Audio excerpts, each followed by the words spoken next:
Et bonjour, la fin des démons.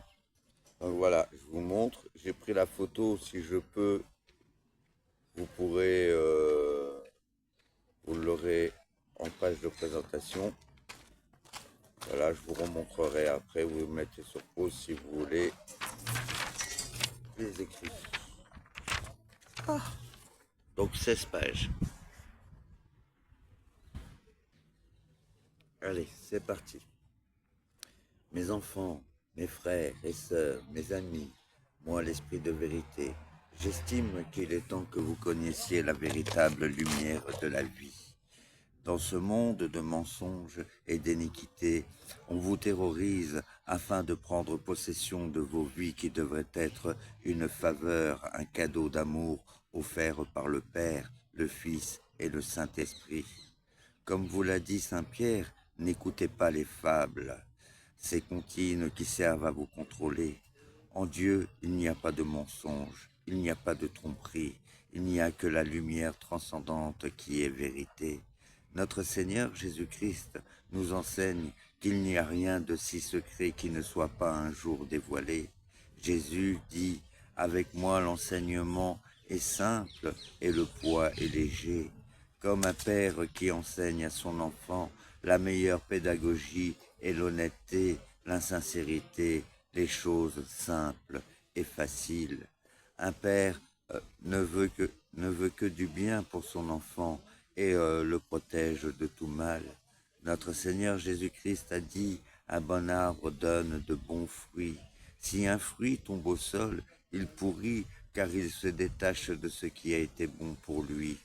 Il peut soit reproduire ce qui a été bon pour lui ou rester stérile et de sa pourriture produire de la pourriture. Pourquoi se détacher du bon pour faire le mal? Comme Jésus le dit, Dieu est bon. Le fruit qui se détache pour devenir mauvais est malade. Il est libre de devenir bon, mais il choisit d'être mauvais. C'est le fruit qui a choisi de s'émanciper. Ce n'est pas le Père qui le chasse. Qu'un fruit mauvais, quand un fruit mauvais est avec de bons fruits, les bons fruits deviennent mauvais à cause du mauvais fruit. Voilà pourquoi on doit retirer le mauvais fruit pour qu'il ne porte plus atteinte aux bons fruits. Depuis trop longtemps, les mauvais fruits pourrissent les bons fruits et le Père est un vigneron qui veut prendre soin de sa vigne car elle est précieuse à ses yeux. Jean 15, 1, 2. Jésus le dit, moi je suis la vraie vigne, mon Père est le vigneron. Si l'une de mes branches n'a pas de fruits, il l'enlève. Si une branche porte des fruits, il la soigne pour qu'elle en porte encore plus. Jean 15, 6. Si quelqu'un ne demeure pas en moi, on le jette dehors comme la branche. Elle sèche, puis on ramasse les branches mortes, on les jette au feu et elles brûlent. Voyez, ces paroles peuvent être en contradiction avec ce que je viens de vous dire. Pourtant, ce n'est pas le cas, car on utilise des images, des paraboles, afin de vous bien faire comprendre les choses. Ce qui est mauvais ou devient mauvais dans sa bêtise et la jalousie vous détourne de ce qui est bon et juste. L'annonce de la bonne nouvelle, c'est le Père qui soigne sa vigne et retire ce qui porte atteinte à la vigne à travers moi, car je suis son objet d'éternelle fierté, son outil pour que ses œuvres s'accomplissent. Là, je vais vous faire comprendre une chose essentielle qui sera utile au monde entier afin que les gens puissent guérir d'un mal qui les atteint, guérir d'une parole de vérité contre la tromperie. Un bon arbre ne donne pas de mauvais fruits, un bon arbre donne de bons fruits. Le Père n'a pas créé de démons ou de diables. Ces histoires d'anges jaloux qui se retournaient contre Dieu, est-ce que Dieu et que Dieu, pour les punir, les a jetés en enfer? Tout cela ne sont que des comptines, des mauvaises interprétations ou des histoires pour contrôler l'homme à des fins ou à des autres ou à d'autres. Comprenez, au commencement, la lumière apparut au milieu de ténèbres, mais les ténèbres, c'est le noir. Il n'y a rien, un vide, pas de lumière, pas de couleur, le noir total, aucune vie. À ce jour, les ténèbres sont devenues démoniaques, mais ce qui n'est pas ne peut pas être. Comme tout vient de Dieu, rien de mauvais a été fait. Dans la Genèse et dans ma révélation de la Genèse, on parle de création et non d'anticréation. Dans le jardin d'Éden, on ne parle pas de diable ou de démon, on parle d'Adam et de Ève qui n'ont pas écouté les consignes et on remet la faute sur un animal qui les a trompés. Là déjà, cela est une tromperie car cela sous-entend que Dieu a créé le vice et qu'il a mis cela dans un animal. Cela est faux. Voilà pourquoi Jésus dit, mais quel est le père où son enfant demande un poisson et qu'il lui met un serpent dans la main? Quand on a l'histoire d'Abel et Caïn, quand un frère tue son frère par jalousie, on ne parle pas de démons. Quand l'homme commençait à définir Dieu ou des dieux et que les choses n'allaient pas, on parlait de la colère des dieux, pas de démons. Le démon est une création de l'homme pour définir les choses qui ne leur convenaient pas et vu qu'ils s'opposaient à leur Dieu. Si on parle d'autochtones, il parle d'esprits, d'esprits contrariés, puis plus tard de mauvais esprits qui ne te faisaient aucun mal si tu les respectais, mais pas de démons. On parle du respect des morts et le non-respect, ils te punissent, mais pas de démons. Si on regarde l'histoire dans la Bible, on parle d'ennemis, l'homme mauvais. C'est quand l'homme commença à être dans la divination, chaque clan ou communauté définissait leur Dieu, leur culte, leurs règles qu'ils estimaient convenables pour eux et abjectes pour d'autres, mais pas de démons. C'est après que l'homme a défini le démon, ce qui ne correspondait pas à leur Dieu. Tout clan qui avait leur Dieu, ce qui n'était pas lors de leur définition, c'était le démon. L'homme idolâtrant Dieu en a fait de même à la création du démon, avec des rites, rituels, incantations, prières, tout cela défini par des païens. Et l'histoire de Noé, Dieu a fait le déluge parce que le démon était en l'homme, hein, ou l'homme s'est perverti dans l'abjection. Pourtant, le nettoyage a été fait et l'homme est toujours en perdition. Cela nous montre que c'est l'homme qui a créé le mal, et si le mal se crée en l'homme, c'est qu'il ne se raisonne pas. Voilà pourquoi le Père a apporté ses enseignements, pour que l'homme raisonne et se raisonne. Après, il y a d'autres savoirs qui vont vous permettre de comprendre autre chose. Ce qu'il faut comprendre, Dieu a créé l'homme à son image, et le Père est éternel. Donc les âmes des hommes sont éternelles, du moins presque. Quand on vous dit il faut croire en Jésus pour avoir la vie éternelle, ce n'est pas exactement juste. Il faut croire en Jésus-Christ pour ne pas perdre la vie éternelle. Voici l'alliance nouvelle. Jésus le dit aux pharisiens en parlant de moi. Beaucoup d'entre vous le verront avant leur mort. Ces paroles sont d'un autre temps. Donc l'âme se perpétue, et cette mort que Jésus vous parle, c'est la fin de vos âmes, puisque je suis le juge. Jésus dit également, certains verront le royaume de Dieu avant leur mort. Cela veut dire que quand je passerai, je serai toujours le juge. Dans la Bible, il est écrit, tu ne peux pas prendre ce que tu n'as pas donné. Dieu a tout fait par son Verbe, et le Verbe, c'est moi, et non Jésus. Jésus est l'accomplissement parfait. Je suis la lumière. Qui est la lumière? C'est le sujet, je, et non le verbe qui est l'outil de réalisation.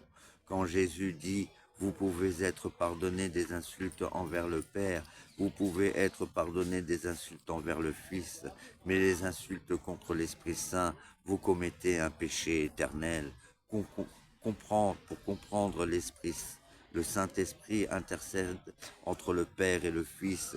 Je suis le lien. Donc s'attaquer à moi, c'est s'en prendre aux trois dieux en même temps, puisque c'est la Trinité. Je suis le juge. Donc revenons à nos moutons ou brebis. si vous préférez. J'ai relevé des paroles d'évangile de l'enseignement de mon Christ. Comme il vous l'a promis, je vais vous expliquer l'enseignement facile dont le poids est léger. Si vous comprenez, vous serez encore plus proche du Fils et du Père qui ne font qu'un. Jésus est l'esprit du mal. Et ET, hein, je précise. Matthieu 12, 24, 28.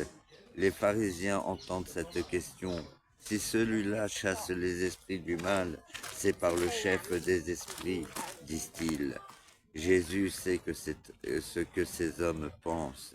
Si les habitants d'un royaume dont ils ne sont pas d'accord entre eux, ce royaume sera bientôt plus que désert. Il en est de même pour toute ville et dans toute famille. Donc, si un esprit du mal se bat contre l'esprit du mal, comment son royaume durera-t-il? C'est avec l'aide des esprits, du chef des esprits du mal, que je chasse ces esprits. Qui donne à vos disciples le pouvoir de les chasser? En chassant les esprits, ces hommes montrent que vous avez tort. Si c'est par l'Esprit de Dieu que je chasse les esprits du mal, alors le royaume de Dieu est déjà arrivé pour vous. Voyez cette parabole. Jésus vous dévoile beaucoup de choses, l'hypocrisie de ces faux docteurs et dévoile leur charlatanisme. Il nous dévoile également que si nous sommes tous dans le désaccord, il n'y a pas d'entente possible, donc on est tous divisés et chacun part de son côté. Ces faux docteurs se nourrissent de ces discordes afin d'être dans la suprématie, se glorifier, car ils sont des vaniteux. Voilà pourquoi Jésus enseigne de s'aimer les uns les autres. Il nous enseigne que si nous sommes en désaccord, on doit trouver des compromis avec celui en qui nous ne sommes pas d'accord. Alors, dans cet acte, on retrouve de la paix. Ces faux docteurs ne font pas ce qu'ils font de peur de perdre leur notoriété, de perdre l'admiration qu'on a pour eux. Ces hommes sans intelligence ne font que répéter que des mots et nous racontent des fables afin de rester maîtres de l'histoire. Matthieu 12, 43, 45. Quand un esprit du mal quitte un homme, il va dans le désert chercher le repos. Il ne le trouve pas. Alors il se dit, je vais retourner dans la maison d'où c'est que je suis sorti. À son retour, il la retrouve libre, balayée et tout bien en ordre.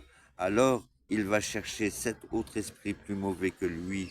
Ils reviennent et s'installent. Pour finir, l'homme est plus malheureux qu'avant.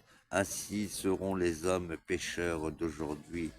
Dans cette image, Jésus nous explique que l'esprit du mal va au désert et non en enfer, dans les ténèbres ou dans une autre personne. Il dit ainsi seront les hommes pécheurs d'aujourd'hui.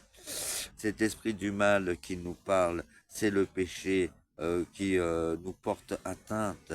Et même si on s'en défait, on a des habitudes, donc ce péché peut revenir.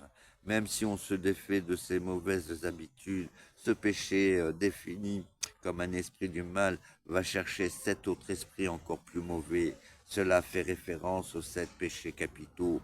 Tout cela pour faire comprendre que si on se débarrasse d'un vice, on ne peut pas le remplacer par un autre qui sera encore plus mauvais, ou un autre péché ou vice viendra si on n'est pas dans la rigueur des vertus.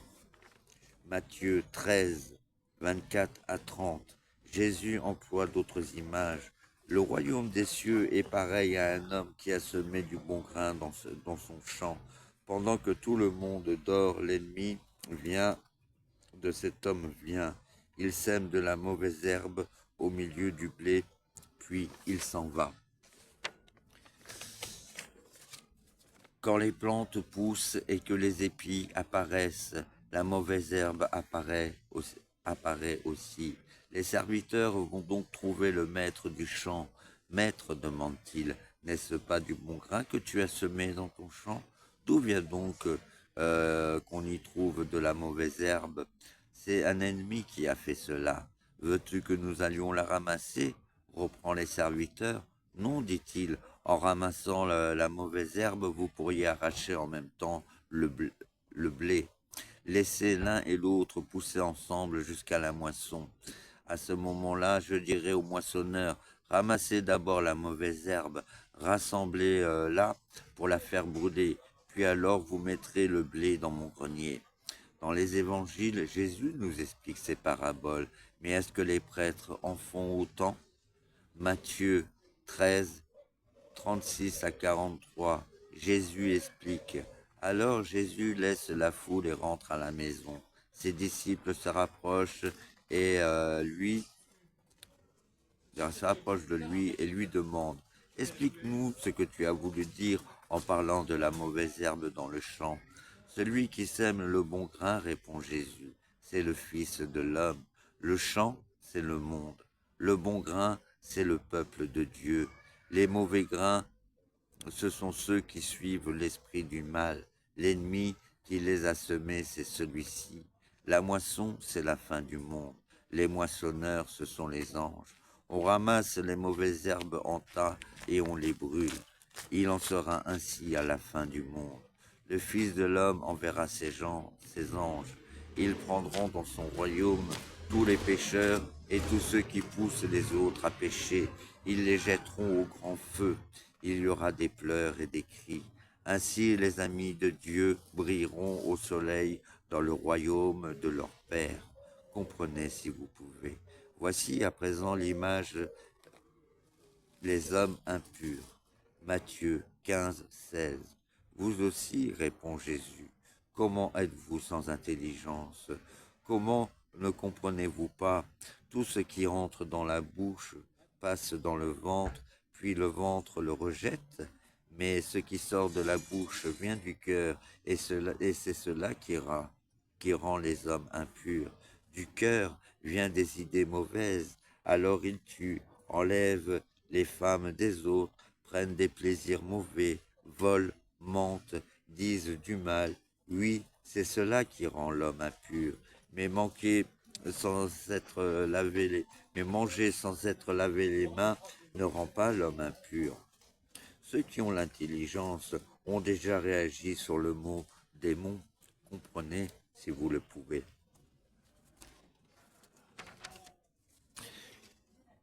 Matthieu 16, 26. À quoi sert à l'homme de gagner toute la terre si pour la payer il doit perdre sa vie? Et que peut-il donner pour reprendre cette vie? Matthieu 25, 40 à 41. Le roi leur fera cette réponse. C'est vrai, je vous le dis, dans la mesure où vous avez fait cela à l'un des plus petits de mes frères, c'est à moi que vous l'avez fait. Alors il dira à ceux de gauche, vous que Dieu a rejetés, allez loin de moi dans le feu qui ne s'éteint pas. Mais au fait, vous avez vu ces paroles? Cela ne vous interroge pas. Jésus parle d'un roi qui parle de Dieu, qui les a rejetés. Il y a donc trois personnes, la Trinité. Le reste, je vous expliquerai à la conclusion, car il y a encore beaucoup à faire. Marc 1, 13. Il vit là pendant 4 jours. L'esprit du mal essaie de le tenter. Marc 1, 22 à 26. Les habitants de la ville sont étonnés, car il parle comme un homme sûr de ce qu'il dit et non pas comme un docteur de la loi. Justement, il y a là, dans la maison de prière, un homme qu'un esprit du mal a pris. Il se met à crier avec force. Comment que nous veux-tu, Jésus de Nazareth? Viens-tu pour nous détruire? Je te connais, tu es l'envoyé de Dieu. Jésus lui dit de façon à lui faire peur, tais-toi et sors de cet homme. L'esprit du mal secoue l'homme avec force. Il le quitte. On entend un grand cri.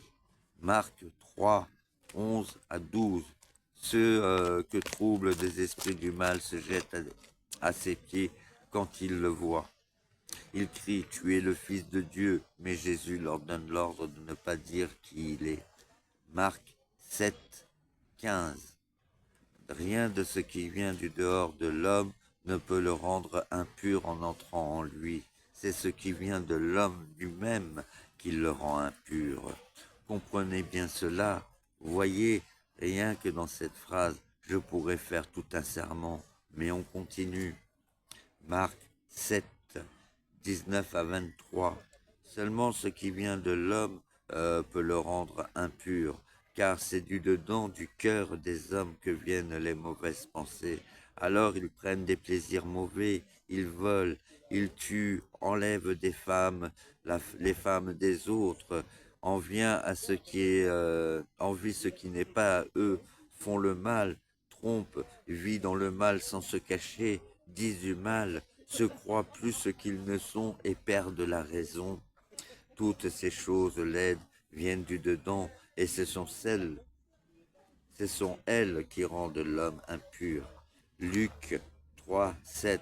Jean dit donc à tous ceux qui viennent se faire baptiser par lui, Serpent, fils de serpent, vous cherchez à fuir la colère prochaine. Qui vous a donné cette idée? Montrez plutôt que vous avez changé vos cœurs.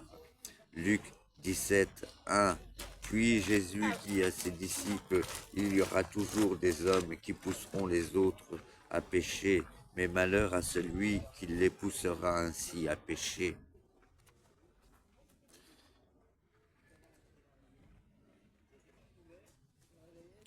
Luc 22, 3. C'est alors que l'esprit du mal entre en Judas, appelé aussi Iscariote, qui est l'un des 12. Avant de tout vous expliquer, il me faut vous faire comprendre d'autres choses qui vous égarent. C'est comme le mot apocalypse où l'on vous fait croire la fin du monde, or que ce mot veut dire la révélation. Voyez, le diable est un mot emprunté du latin chrétien diabolus, qui veut dire esprit du mal, du grec diabolos, du même sens en grec classique calomniateur. Tout cela ne prouve pas que c'est une entité, mais des attitudes. Le mot démon, emprunté en latin daimon, esprit, génie, du grec daimon, qui dans la langue ecclésiastique a pris le sens de l'esprit impur, mauvais ange, diable, idole, Satan, en termes hébreux, est un nom générique signifiant accusateur ou adversaire. Il est dérivé d'un verbe signifiant principalement faire obstruction, s'opposer. Le Shedim, en hébreu, sont des esprits ou des démons dans le Tanakh ou la mythologie juive. Les Shedim ne correspondent pas cependant exactement à la conception moderne des démons en tant qu'entité maléfique telle qu'elle se trouve à son origine dans le christianisme. Alors que les mauvais esprits, les Shedim, n'étaient pas considérés comme des demi-dieux maléfiques, mais comme les dieux des étrangers. De plus, ils étaient considérés mauvais seulement dans le sens où ils n'étaient pas dieux. Enfer, du latin ecclésiastique inferrum, inferrum, ouais, neutre, substantivité de infernus, d'en bas, des enfers, dérivé de infer, qui est au-dessous.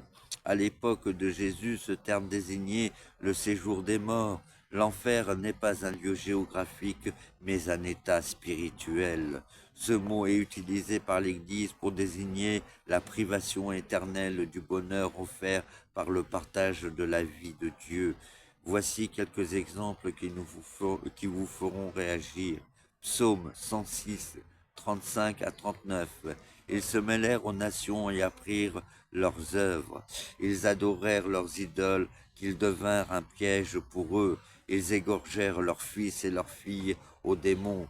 Ils versèrent le sang innocent, le sang de leurs fils et leurs filles, qu'ils égorgèrent aux idoles de Canaan, et le pays fut souillé par ce sang. Ils devinrent impurs par leurs œuvres, ils s'égarèrent par leurs actes. Deutéronome 32, 17. Ils ont sacrifié à des démons Shedim qui n'ont aucun pouvoir, à des divinités qu'ils ne connaissaient pas, à des choses nouvelles venues depuis peu que vos pères n'ont pas redoutées. En français, ils n'apparaissent que 2 fois. Et dans les deux cas au pluriel, dans le Tanakh, au psaume 106, 37, au Deutéronome 32, 17, dans les deux cas, les textes traitent de sacrifices d'enfants ou d'animaux, bien que le mot soit traditionnellement dérivé de la racine, alors SWD là, en hébreu, qui transmet le sens agir avec violence ou ravager. Il s'agit peut-être d'un emprunt de l'acadien, à l'acadien, dans lequel le mot chédu faisait référence à un esprit qui pouvait être protecteur ou malveillant. Avec la traduction des textes en hébreu en grec sous l'influence du dualisme zoroastréen, Shedim a été traduit en grec par démonia avec des connotations implicites de négativité. Plus tard, dans la culture judéo-islamique, judéo-islamique, judéo-islamique, je l'ai dit 3 fois, vous comprendrez. Shedim est devenu le mot hébreu pour les djinns, véhiculant l'attitude morale ambivalente de ces êtres. On va voir à présent des djinns. Les djinns, mot arabe, alternativement génie, sont des êtres surnaturels dont la religion arabe pré-islamique ou dans l'islam. Leur existence généralement définie comme parallèle à celle des humains car ils ont le libre arbitre, sont responsables de leurs actes et peuvent être soit croyants musulmans, soit mécréants, koufars en Dieu. Les djinns n'étant pas intrinsèquement mauvais ni intrinsèquement bons, l'islam a reconnu les esprits d'autres religions et a pu les adapter au cours de son expansion. De même, les djinns ne sont pas un concept strictement islamique, ils peuvent représenter plusieurs croyances païennes intégrées à l'islam. L'islam place les djinns et les humains sur le même plan par rapport à Dieu, tous deux étant soumis au jugement divin, à une vie après la mort. Le Coran condamne la pratique arabe pré-islamique consistant à les adorer ou à chercher leur protection. Bien qu'ils soient naturellement invisibles, les djinns sont censés être composés d'un corps mince et subtil et sont capables de changer de forme, choisissant généralement d'apparaître comme des serpents, mais aussi comme des scorpions, des lézards ou des humains.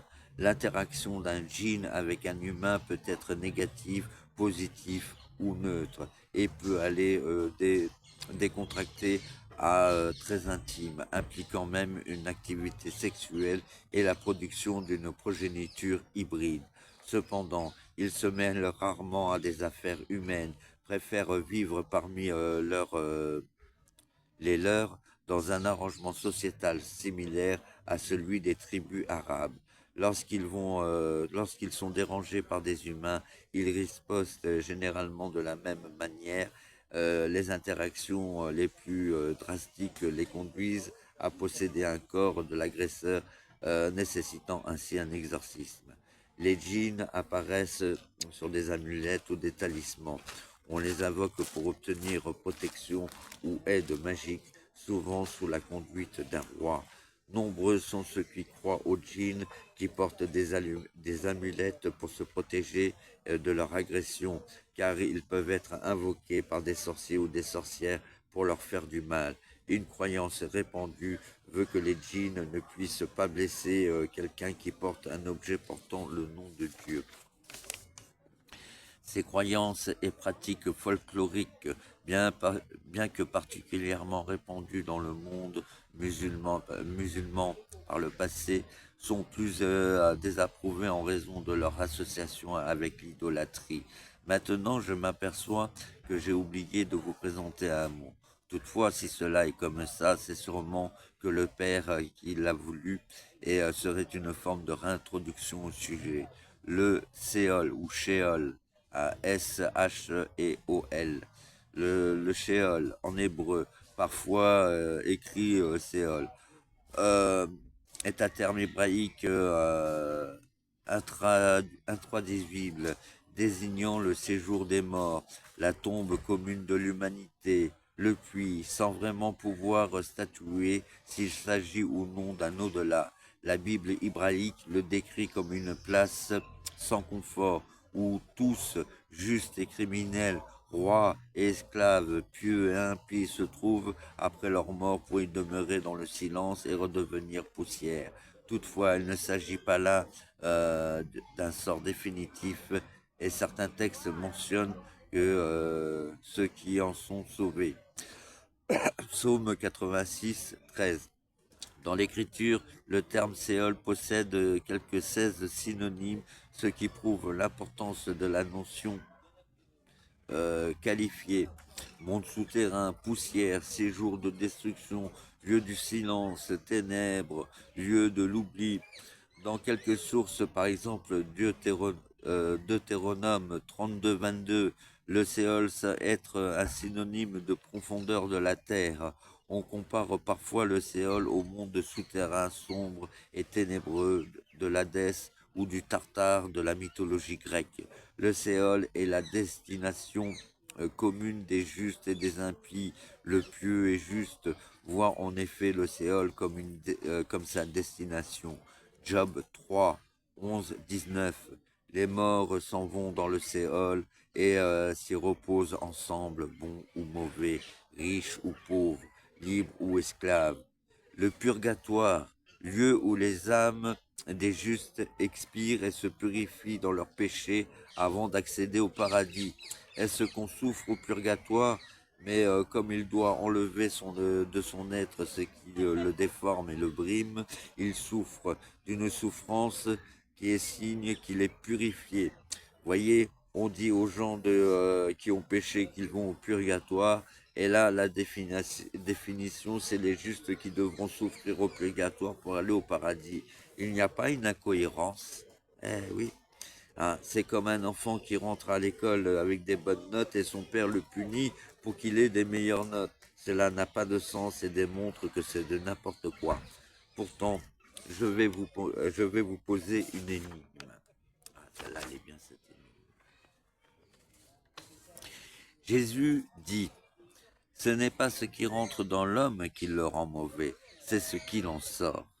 Pourtant, les écrits nous montrent que l'esprit du mal tente Jésus. Si cela si cela est possible, est-ce que cela sous-entendrait qu'il y avait du mauvais en Jésus? Quoi? Ah, je vous choque. Hein? Ça vous fait peur? Alors vous avez une réponse? C'est facile. Après le baptême, Jésus est parti au désert pour jeûner. Quand on est en privation, s'installe la dualité. Cette dualité est entre l'esprit et le cœur. L'esprit a voulu prendre possession du cœur, mais le cœur a ses raisons que la raison ne connaît. Tiens, vous avez reconnu cette phrase? Cela vient d'un temps pascal. Hein. Jésus est amour, il est dans le cœur honnête, donc il est plus fort que de toute mauvaise pensée. Vous voyez, quand on regarde les écrits, ces choses devraient vous interroger. Il est dit que l'esprit du mal emmène Jésus à un tel endroit. Ah bon? L'esprit du mal entre Jésus et le dirige. Et Jésus lui dit, je suis pas d'accord, alors je ferai pas comme ça. Cela est surprenant, non? Où les écrits auraient dû être Jésus va à un tel endroit et l'esprit du mal vient lui parler en le défiant. Alors Jésus a répondu avec raison, car il est dans le cœur honnête et le cœur a ses raisons que la raison ne connaît. Si je vous présente ces deux figures de style, c'est pour vous faire raisonner et que cela ait de la résonance en vous. Voyez, dans les mots que je vous ai expliqués, on sacrifie des enfants à des dieux, des démons, des idoles, et cela est reconnu comme des pratiques païens. Et les prêtres à l'église disent, prions pour que le sacrifice de Jésus soit agréable aux yeux du Père, et cela ne vous choque pas, hein? Vous dites Alléluia, loué soit Dieu, mais ces paroles sont totalement païennes. Abraham, on dit ne tue pas l'enfant, mais il faut à tout prix tuer l'enfant de Dieu pour le glorifier et qu'il nous aime. Êtes-vous des fous? Ces paroles devraient vous faire comprendre la tromperie que l'on vous fait. J'ai expliqué cela à un jeune et il était dans la conviction que je suis dans l'erreur, car il fallait à tout prix tuer Jésus pour que le Père vous aime. Voyez comment l'endoctrinement fonctionne bien. Jésus ne dit pas il y aura toujours des démons pour vous tromper. Jésus dit il y aura toujours des hommes qui pousseront les autres à pécher. Comprenez, l'esprit du mal, ce sont des hommes mauvais avec un esprit mauvais, hein, qui poussent les autres à faire de mauvaises choses pour leur propre satisfaction. Quand on parle du feu qui ne s'éteint pas, cela n'a rien à voir avec les enfers. Quand vous faites un feu, on y met du bois, le bois brûle et se consume, puis le feu s'atténue jusqu'à ce qu'il s'éteigne, car il n'y a plus de matière. Mais si on y ajoute du bois dans le feu ne s'éteint pas. On ne parle pas d'un feu éternel, mais d'un feu qui ne s'éteint pas, qu'on n'arrive pas à éteindre. Jésus dit bien, il y aura toujours des hommes qui pousseront les autres à pécher. Voilà pourquoi le feu ne s'éteint pas. Quand on dit l'esprit du mal et ses anges iront dans le feu qui a été préparé pour vous, cela veut dire que toutes ces mauvaises pensées, ces mauvais actes dont beaucoup sont adeptes, iront au feu. Vous devrez à présent comprendre toutes ces tromperies qu'on vous fait, que l'homme mauvais a pris possession de tout afin d'imposer sa domination sur tout. Comme Jésus le reproche aux pharisiens, il dit, dans votre loi, il est écrit, vous êtes tous des dieux. Donc, c'est ça l'anarchie. Tous sont Dieu et maître, donc finalement personne ne l'est. Cela est une utopie, une hérésie, car même dans la mythologie grecque, il y a une hiérarchie. Quand dans les évangiles, Jésus dit « Je ne fais pas ce que je veux, je fais ce que le Père veut ». Et Jésus dit à Pierre « Je te donne les clés du paradis, tout ce que tu liras sur terre sera lié dans le ciel, et tout ce que tu délieras sur terre sera délié dans le ciel. » Je vous ai prouvé que ces paroles sont fausses et ont été inversées par des esprits mauvais, l'esprit du mal. Vous en doutez encore? Matthieu 15, 13, Jésus répond, tout plan que mon Père du ciel n'a pas planté sera jeté, sera arraché et jeté. Cela vous prouve que ma parole est juste et tout ce que je vous dis me vient du Père qui est au ciel. Maintenant, nous allons aborder un sujet plus complexe, les démons, diables, les esprits malins, etc. Dieu, déjà, le Père n'a pas créé ces choses, car il était un bon arbre qui donne de bons fruits. À l'origine, nous sommes tous des anges, et nous avons la vie éternelle. Dans la Genèse, le Père nous a créés à sa ressemblance. Et donc, nous devrions tous être à la ressemblance du Père.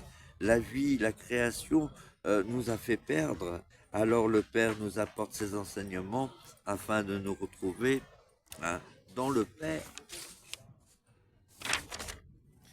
Seulement, certains sont devenus mauvais et se sont émancipés du Père. Ces esprits devenus mauvais, ces anges mauvais, le Père les a mis en sommeil sans que du mal leur soit fait. Si vous doutez de cette parole, alors voici la seconde épître de Pierre 2.4. Car si Dieu n'a pas épargné les anges qui ont péché, il les a précipités dans les abîmes des ténèbres et les réserve pour le jugement, ou, comme Jésus le dit, tu chasses l'esprit du mal, il va au désert, et comme il ne trouve pas le repos, il revient. En vous mettant cela en évidence, je tiens à vous faire comprendre, prendre conscience de la gravité de certains actes. À mort, on lui doit le respect ainsi que la mémoire. L'homme s'est toujours amusé à des fins personnelles, à faire appel aux morts. Si on te dérange dans ton sommeil, ne serais-tu pas contrarié ou en colère? Cela est pareil pour les morts. Nous sommes dans la vie et on doit laisser les morts en paix. Invoquer les morts, faire des incantations n'apporte pas de bons présages. Parmi ces morts, il y a de très mauvaises personnes et si on les réveille, ils perdent leur repos et réavivent ce qu'ils sont. Dans notre société déviante, l'occultisme, la traque des fantômes, les planches Ouija et tant d'autres sont de mauvaises choses qui peuvent apporter des choses très néfastes jusqu'à des envoûtements. Nous sommes dans une société dont les dirigeants sont de mauvaises intentions. Leur objectif est de nous porter atteinte afin d'imposer leur suprématie sans que nous puissions contester. Ils imposent leur idéologie autant perverse et obscurantisme. Comme ces mauvaises personnes ont le pouvoir, imposent leur doctrine au détriment de toute valeur et morale. Voyez, on impose la masturbation à des enfants de 5 ans en disant c'est la loi, et dans les enseignements monstrueux, hein, on y met des initiations d'appel aux esprits avec des planches Ouija, mais tout cela n'a rien de bon et apporte des malédictions. Ces esprits du mal sont plus en colère et plus mauvais car on les dérange et beaucoup ne trouvent pas le repos, ne retrouvent pas le repos.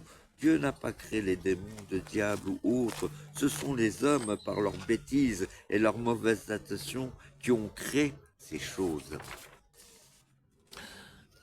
Hein, en les nommant, en leur donnant des identités, de la valeur, de l'importance, ces âmes perdues et très mauvaises s'incarnent dans ces choses, prennent pouvoir pour porter atteinte à la vie.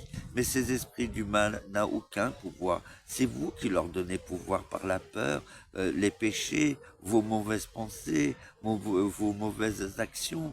L'enseignement religieux est fait pour veiller sur l'homme et les protéger et non pour toute autre chose. Il est vrai que des mauvaises personnes font de la sorcellerie car elles veulent du pouvoir, de la reconnaissance due à un mal-être, parce qu'elles ont eu une mauvaise vie et beaucoup de jalousie, elles envient les autres, donc se vengent étant des incapables, rentrent dans leur délire. Je suis un initié de ces choses et j'ai juste étudié pour comprendre, mais ne pratique pas. Il faut fuir toutes ces choses. D'ailleurs, la Bible est contre ça. Quand vous allez dans ces choses d'ésotérisme, vous attirez beaucoup de mauvaises personnes, des schizophrènes, des gens en grande souffrance qui parfois victimes de ces choses s'en font prisonnières en croyant trouver la solution à leurs problèmes. Mais ce sont ces choses qui sont leurs problèmes. La vie n'est pas une malédiction. Si l'homme c'est l'homme qui en fait une désolation, car il n'aime pas Dieu, il le néglige, ainsi que son enseignement. Vous voyez, voyez, j'avais une amie qui avait beaucoup de malheurs et qui allait souvent voir une voyante. Je lui ai expliqué que la religion le déconseille et je lui ai dit de ne plus faire ça. Elle m'a écouté et quand je l'ai revue quelque temps plus tard, elle m'a dit que ses malheurs se sont arrêtés. J'étais content pour elle. Puis, quelque temps plus tard, je l'ai revue et ses malheurs avaient recommencé. Elle m'a dit qu'elle recommençait à revoir la voyante. Je lui ai dit de ne pas le faire, mais elle avait besoin de savoir. Pourtant, Jésus dit bien, Matthieu 6, 33, 34, ne cherchez d'abord le royaume de Dieu et ce qu'il vous demande, ce qu'il demande de vous. Alors tout le reste vous sera donné en plus. N'ayez pas de souci pour le jour qui vient. Demain aura souci de lui-même. Il y a assez de peine chaque jour. De plus, cela est subjectif. Si on vous dit demain tu tomberas dans les escaliers, inconsciemment vous allez le reproduire, ou ça sera une coïncidence, et vous en tiendrez cela pour vérité, or qu'elle ne l'est pas. Vous voyez, dans mon histoire, de celle du roi de cœur. Regardez toutes ces femmes qui se sont moquées de moi, m'ont humilié, manipulé, car je dis que je suis Dieu. Le Père a laissé faire afin que vous soyez témoins de ce qu'il en est. De plus, beaucoup d'entre elles ont fait de la magie noire sur moi et contre moi à distance. Vous en avez été témoin. Au début, quand j'étais dans mon annonce, quand j'ai fait mon annonce, un homme sur Facebook me demandait mon nom et ma date de naissance. Je lui ai répondu, ça m'intéresse pas. Il s'est mis en colère, il m'a dit, je fais du voodoo et je te maudis. j'en avais rien à faire, et pourtant j'ai senti quelque chose venir. J'ai dit, Dieu, qu'est-ce que c'est cette histoire? Je viens en ton nom et on me maudit. Le problème a tout de suite été réglé et retour à l'envoyeur. Mais alors, pourquoi ces femmes ont pu m'atteindre? Pour que vous soyez témoins et que moi je m'améliore. Le problème, si le mal vient directement à moi, c'est comme si mon âme se réveillait et je rentre dans l'art. Je suis comme ça. Mais moi, des sorciers ou des démons face à moi, hein, je te retourne tout. Ce n'est pas que le démon ce n'est pas le démon qui me pourchasse, c'est moi qui vais aller lui botter les fesses. Voilà pourquoi les attaques se font en discrétion. Mais mon âme est à Dieu et nul ne peut l'atteindre, car elle appartient à Dieu.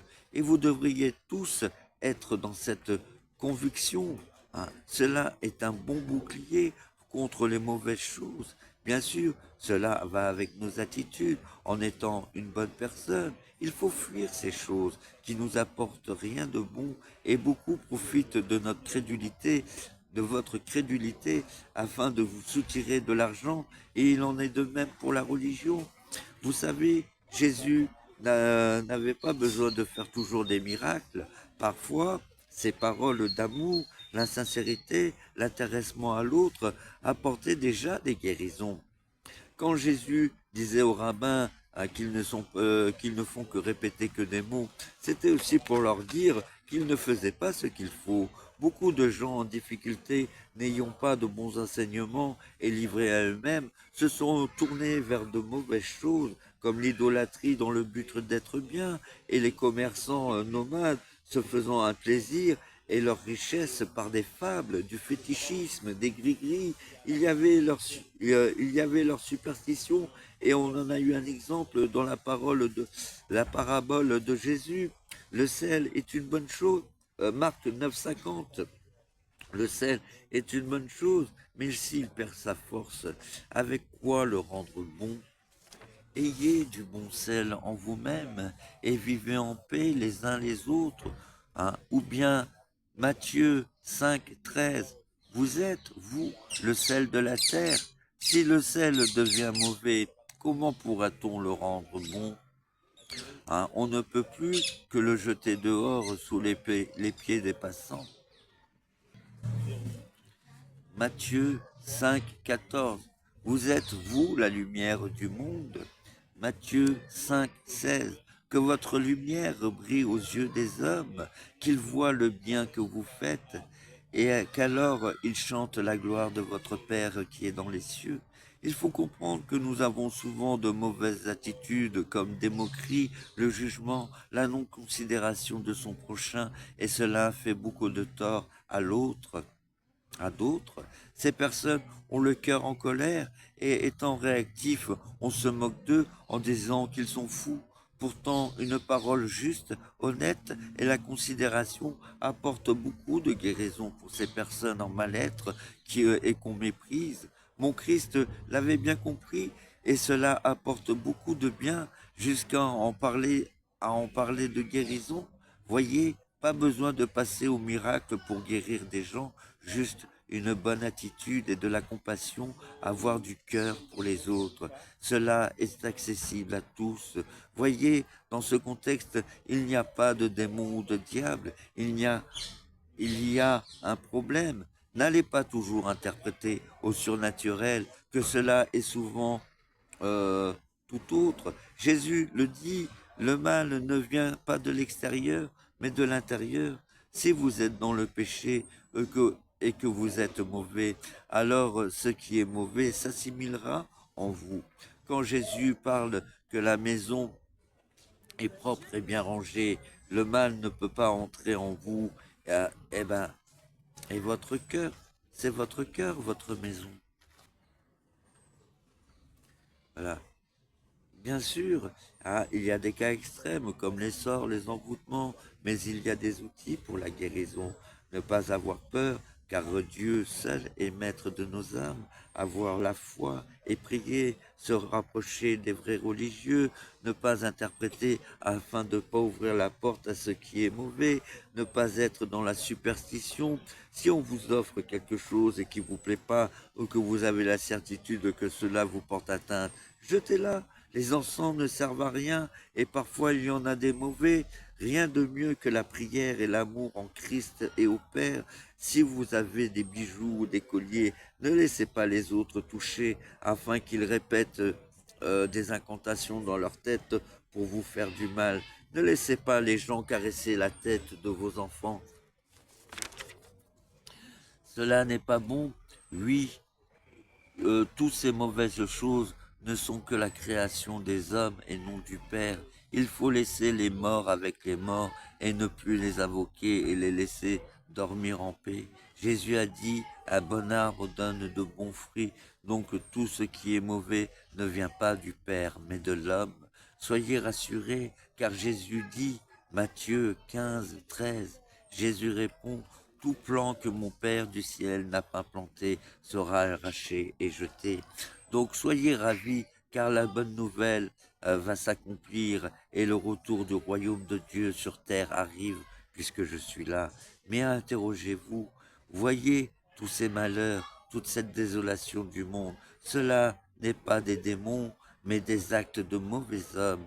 Les histoires de démons, de diables, n'est que l'hypocrisie des hommes mauvais pour vous duper. Voyez, comme le dit notre Seigneur Jésus-Christ, Matthieu 15, 14, laissez ces pharisiens, ce sont des aveugles qui conduisent des aveugles, et quand un aveugle conduit un autre, tous deux tombent dans un trou.